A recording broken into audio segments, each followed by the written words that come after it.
Welcome to Sports Jam for the week of March 10th. I'm Jay Wilcox. I'm John Jacobson. Basketball takes center stage as we near the end of the winter sports season. Today we'll have the start of girls section play. And we'll meet a Maple Grove standout in our Sports Jam Spotlight.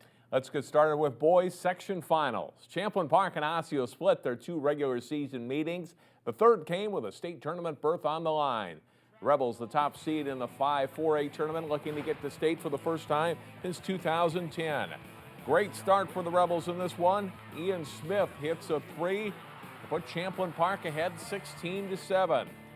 Later, it's Smith on the drive, then dishing off to Alex Hilly with a shot off the glass for two, and the Rebels' lead is 15 points. Final seconds of the first half, J.T. Gibson gets the steal and then feeds Smith for the layup at the buzzer to make it a 12-point Champlin Park lead. Early second half, Gibson hits a three-pointer. He added two free throws a short time later, and the lead was 17 for Champlin Park. But the Orioles do a great job of chipping away. Wheeler Baker goes baseline for two. Then off a missed Elliott Kane three, Giovanni Pastrano grabs the offensive rebound and scores, and Osseo's down just three. Ian Tyson had a huge second half. He grabs an offensive board and scores, tying the game at 59. The teams would go to overtime tied at 60. In the OT, Tyson passes out to Kane, who hits a three to give Osseo a 5-point lead. They wouldn't relinquish. Osseo rallies to win 72-67 to advance to state. We'll hear from the Orioles later in the show. Osseo is the number 4 seed for the state tournament. The Orioles face 5th-seeded Shakopee in the Class 4A quarterfinals Wednesday at noon at the Target Center. In Section 6-4A, the top 2 seeds also made it to the final. Hopkins taking on Eden Prairie for the championship. A good start for the Royals. John Warren gets the steal and layup for an 8-4 lead. Warren scores 13 in the first half. Jake Wright on the dribble here, and he steps back to bury a 17-footer. Wright scores 19 on the night for Hopkins. But Eden Prairie gets it going. Andre Wallace drains a long three as the Eagles get within 4 points, 18 for Wallace in the game. And Grantham Gallard's drive to the hoop between defenders ties the game 35-35 at halftime. But Hopkins regains control. Back from an injury, Stephon Sharp gets the putback here. And super sophomore Amir Coffey lights it up after halftime. He drives to score 2 of his 20 points here as the Royals start to break it open. Coffey gets a putback off a Kamali Chambers miss as the lead grows to double figures. Hopkins wins 77-64 as they return to the state tournament after a 1-year absence. Apple Valley's section loss clears the way for the Royals to get the top seed for the Class 4A tournament. Hopkins meets Tartan in the tournament opener Wednesday at 10 a.m. at the Target Center. In Class 3A, Totino Grace hope to take down the defending state champion in the Section 3 title game. Reed Travis and the De La Salle Islanders facing Grace in this one. The Islanders run a great break as the ball never touches the ground. Travis gathers and scores, plus a foul. It's 5-0, 17 for Travis in the game. The Eagles do get things going. Seth Sewald rises and buries a three-pointer after the inbound pass. Grace is within 3, 15 for Sewald. James Lawson heats up from long distance for the Islanders, hitting this three. It's part of a 10-point game for him. Carlton Jam gets the pass and drives baseline for the layup for Totino Grace as they play pretty well in the first half. The Eagles out running here, and their star Reggie Meyer finishes strong with the layup, but the Eagles still trail by 11 at the half.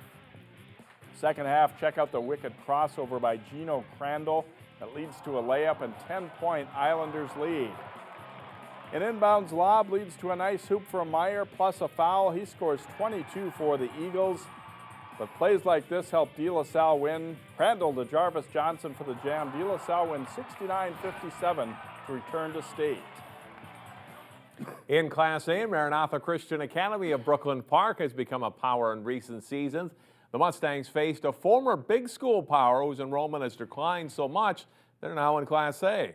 MARANATHA matched up with Minneapolis North in the 4A final. Mustangs' Jake Mind with a nice no-look pass ahead to Cameron Munson for the early layup.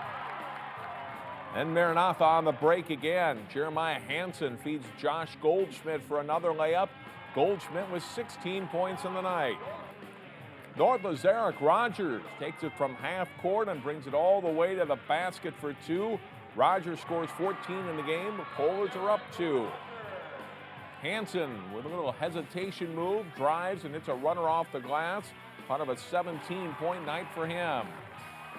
Isaac Johnson hits a 3 for North as they take a 1-point lead into halftime under new head coach Larry McKenzie. Second half, and MCA's Goldschmidt drains a 3 from the corner as MARANATHA goes back in the lead. This is a tight game throughout. Rogers draws a double team, then finds Jameel Jackson open for the baseline dunk, tying the game at 52 all. Nice spin move by the Mustangs to Mario Armstrong, who spots mine underneath for 2. This one goes right to the end. Leading by 2 with 6 seconds left, Hansen misses a free throw. Jackson rebounds for the Polars, and he will take it all the way. And his try to tie it just rolls out at the buzzer. MARANATHA wins a nail-biter and advances to state for the second straight year with a 67-65 win. It feels amazing. I mean, it's a senior year, so everything's the last. This is the last opportunity, and I'm just so happy to be going there with the people on our team this year, and I'm just excited for what's in store for this next week. MARANATHA is the number 2 seed for the Class A tournament. The Mustangs face Red Lake in the quarterfinals Thursday at 3 o'clock at Williams Arena. John, should be some interesting basketball at state. Looking at Class 4A, boy, Apple Valley getting beat, I think, was a big shock for everyone. Right, that makes the field a little more wide open. Hopkins now the number 1 seed, and you would think the favorite, but Cretin coming off that Apple Valley win. And Osseo, you know, everybody healthy now. You got to like their chances, although they would have to go against Hopkins in the state semifinals should they each win Wednesday. Yeah, hard to say for sure, but you have to think maybe if Ian Tyson hadn't been hurt, they possibly would have been a little higher seed and maybe avoided that matchup. There should be some entertaining games this week in Minneapolis. And we'll see if not competing against the start of the NCAA men's tournament will also help boost attendance and interest in the tournament a little bit this year. Next up, Totino Grace's state hockey trip, plus some big games in the girls' basketball playoffs.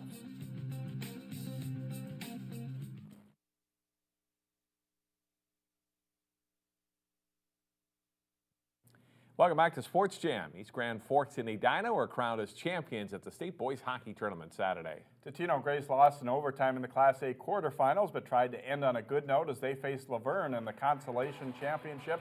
Kyle Brote carries it into the slot for Grace. It's knocked away, and they battle for the puck before Joey Bray knocks the rebound in. That ties it 1-1 early in the second period. Kai Barber flips the pass back to the point. The first shot is saved, but watch Barber stretch to reach the rebound. He tucks it away. The Eagles take a 2-1 lead. In the third, Jackson Nelson occupies both defensemen, leaving Andrew Verhey with a good chance, and he buries it for the Cardinals to make it 2-2. Alex Johnson sends it to the point for Grace. The shot deflects to Nick Tandesky, and he puts it away for a 3-2 Eagles lead. They end up winning this one 4-3 in double overtime. Now to girls basketball, where Hopkins was hoping to make a run at a 4th consecutive state championship in Class 4A. They faced Eden Prairie in the Section 6 4A semis. They pick up the highlights in the second half. Eden Prairie's Jayla Mays Jackson steals the pass. She misses the layup, but Andrea Girelli cleans it up for 36-17 Eagles lead. Hopkins starts to mount a comeback as Molly O'Toole splits the defenders to score on the driving layup. She scores 9 total. And T.T. Starks drives from the wing to get the layup.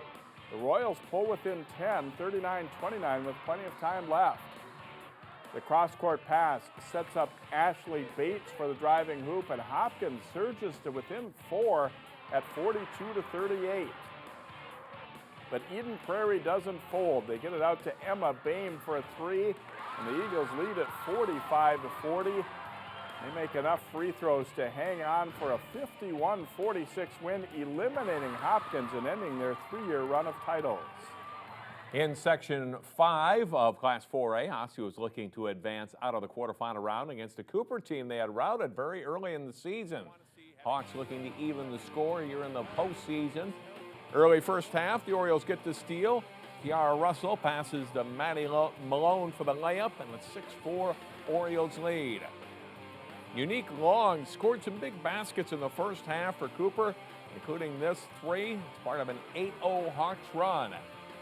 Cooper senior guard Lori Bowler scored 18 points in the game. And this three makes it 22-20 Hawks. Osseo reserve Lamia Intutway had a huge game off the bench, scoring 12 points and helping Osseo to a 2-point halftime lead. Bowler had the big second half as she tried to lead a Hawks comeback. She'll knock down another three ball here. 15 of her points came after halftime. Ariana Jones keeps Osseo in the lead with her three. This one goes down to the wire. 6 seconds left in the game. Cooper down two. Alacia Sutton hits the mid-range jumper to tie the game at 47 and send it to overtime. In the OT, the Orioles were just a little bit better. And Tutway misses, but Russell is here to score off the offensive rebound, and Osseo wins it 55-53. Third seed Maple Grove had a strong second half of the season, but did lose 3 of their last 4 games coming into the postseason. Crimson faced Mounds View in the Section 5 quarterfinals. Kaela Jones finds Mackenzie Barta open for a 3 in the corner. The Crimson take an early lead, 16 points for Barta in the game. Haley Barker, nice drive and dish here to Allie Schmidt for 2 of her 15 points, and it's 9-2. Mounds View's Becky Volkert makes a nice cut, and they find her for the layup, and the Mustangs try to battle back. Nice ball rotation for the Crimson. Jones pops a quick 3. She scores 16, and Grove leads 34-19 at halftime. Second half, Barta drives baseline before finding Schmidt for the jumper. Maple Grove's lead is 12 at this point. Barker gets another assist, setting up Maddie Tharp for 2 inside. It's 44-28. Maple Grove advances to the semifinals with a 69-58 win. In the semifinals, Tuesday at Anoka, Osseo meets top seed Centennial. Maple Grove now faces Champlin Park. The section final is Friday night, also at Anoka High School. Park Center is the top seed in Section 3 of Class 3A. The Pirates played host to St. Paul Johnson in their quarterfinal.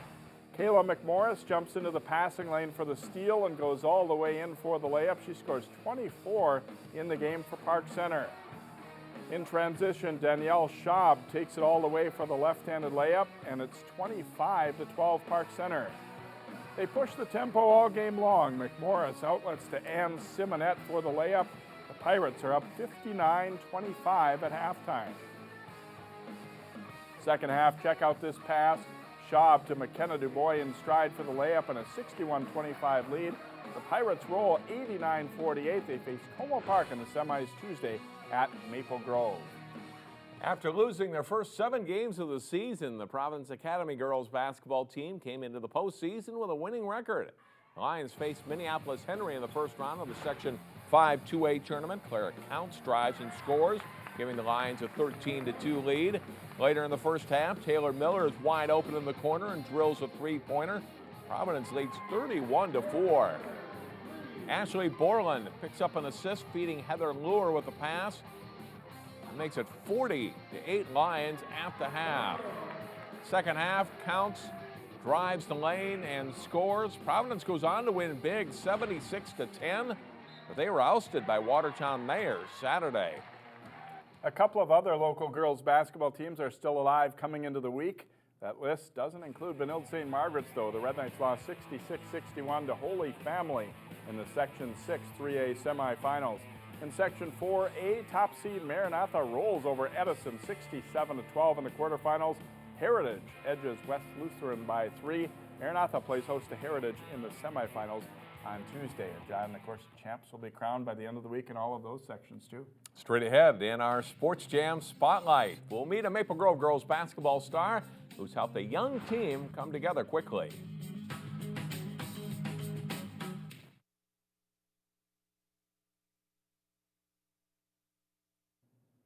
There were a lot of new faces in the lineup and a lot of question marks for the Maple Grove girls basketball team when the season started. One key returner helped lead the way to a pretty fair season for the Crimson. In this week's Sports Jam Spotlight, we meet Maple Grove standout guard Kaela Jones.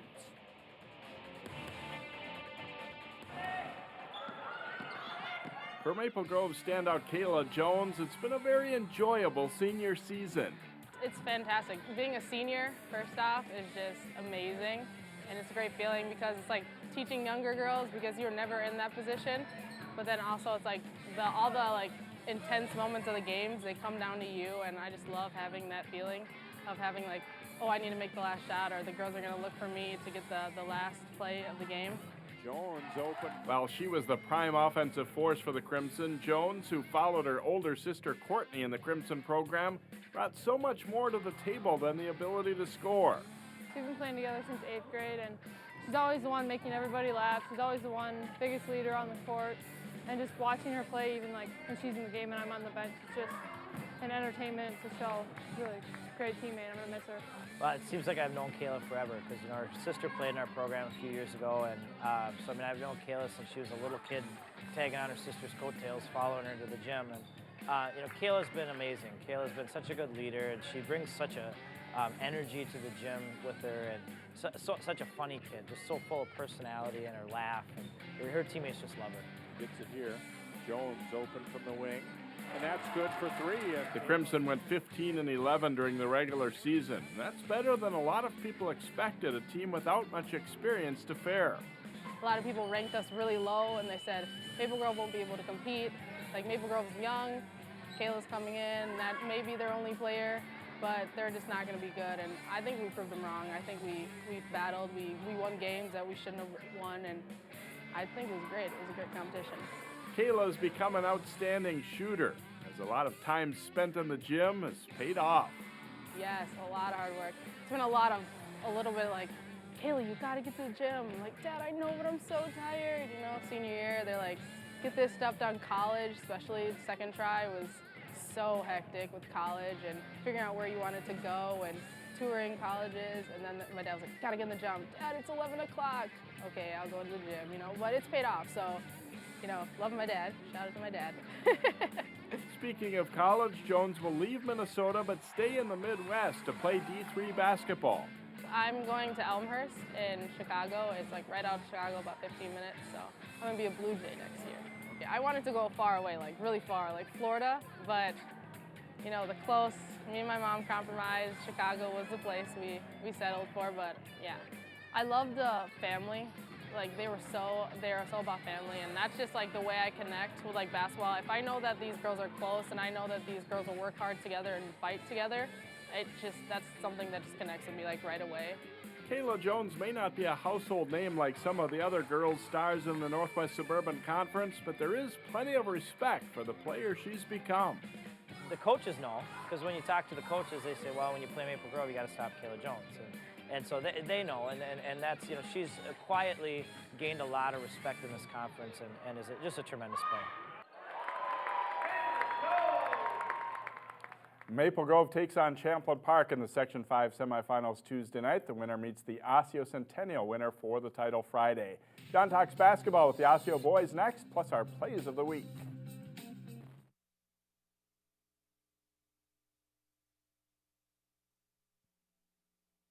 Welcome back to Sports Jam. As you saw early in the show, Osseo boys basketball team is headed to the state tournament with a win over Champlain Park in the section final. They'll open play on Wednesday, and they join us this week on the show. Head coach Tim Tyson along with Ian Tyson and Jordan Dembley. And Jordan, talk about the comeback in the section final against Champlain Park. What did it take for you guys to win? Really just came down to us seniors wanting to go to state, and in the second half we played good defense. We just stopped them. Overall, how about the team effort for your team? How did you feel you guys played? In the first half, we played bad, but the second half, we came out with a lot of intensity and got defensive stops. You get to the state tournament now, and anybody can win it. Is that the way you guys feel? We feel like we should win it. That's really what it comes down to. Good luck next week. Thank you. Ian Tyson, what's this year been like for you? I'm sure frustrating at times. You had to sit out for a long time. You come back, and now you go to the state tournament. The regular season doesn't matter. It doesn't matter how many games I missed, because when it came down to it, our team fought back.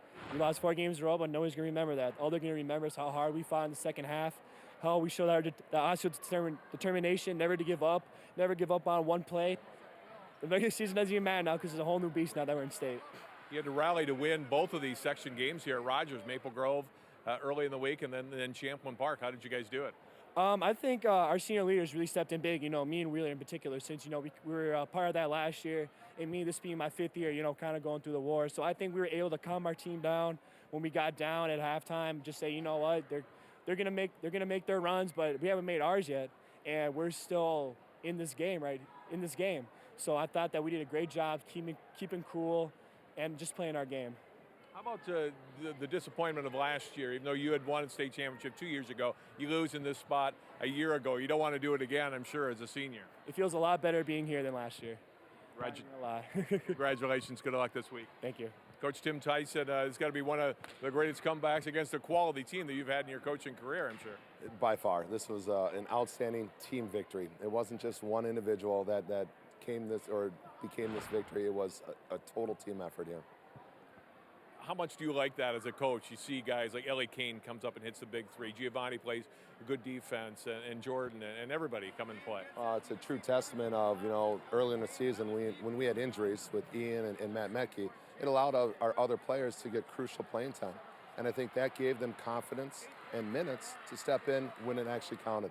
And tonight, they didn't play like they were scared or panicked. And I truly felt that that's because of all those minutes that they logged in while our other guys were injured.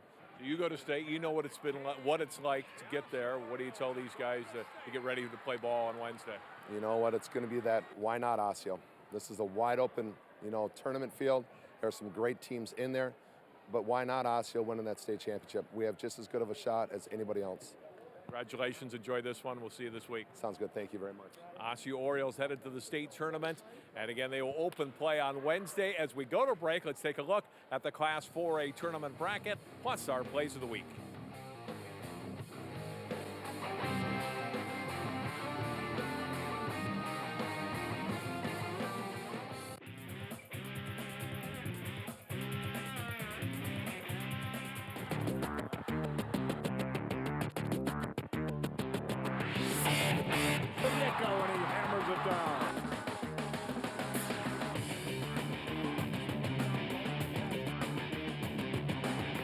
Right there, nice little crossover move as he goes to the basket off the baseline.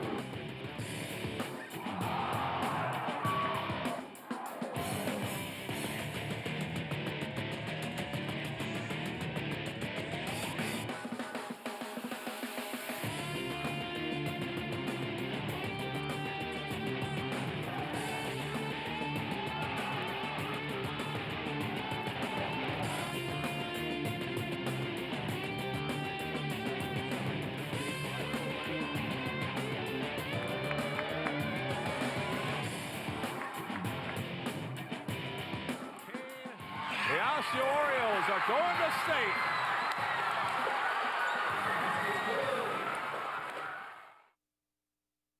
Channel 12 is your local source. When it comes to TV channels, you've got choices.